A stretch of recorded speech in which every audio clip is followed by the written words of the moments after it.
Kabupaten Kepulauan Aru, satu wilayah kecil namun berlimpahkan hasil alam yang berada di Provinsi Maluku. Terlahir sebagai kabupaten pada 18 Desember 2003 yang lalu, kala itu Provinsi Maluku masih dipimpin oleh Bapak Kralahalu. Kini 3 periode sudah dilalui pejabat nomor 1 di daerah kita ini. Periode pertama dan kedua berhasil dimenangkan oleh seorang kolonel TNI yang janji-janjinya terlalu manis didengar telinga kanan dan kiri, sehingga menciptakan cerita sejarah perkembangan Aru yang pilu dan keji karena harus diakhiri dengan kasus korupsi.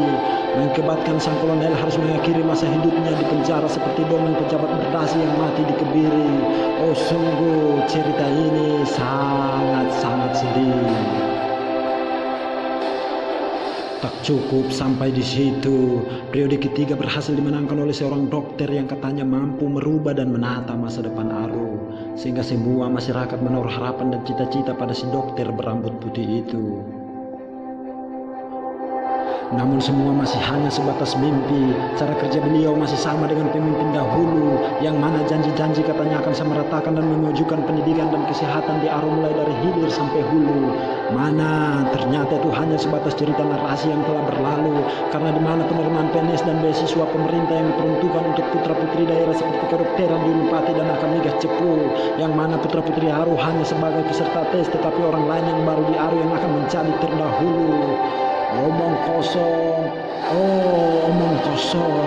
Cuman itu teriakan dari kami anak Aru yang mendapat semua itu dari pejabat berdasi yang berhati iblis, yang hanya diberikan kesempatan dari Tuhan untuk menduduki kursi-kursi politisi, tetapi mereka tidak mempergunakan itu sebagai panggilan dari hati nurani, sehingga mereka seenaknya memberikan janji bansos kepada mahasiswa di masa pandemi ini.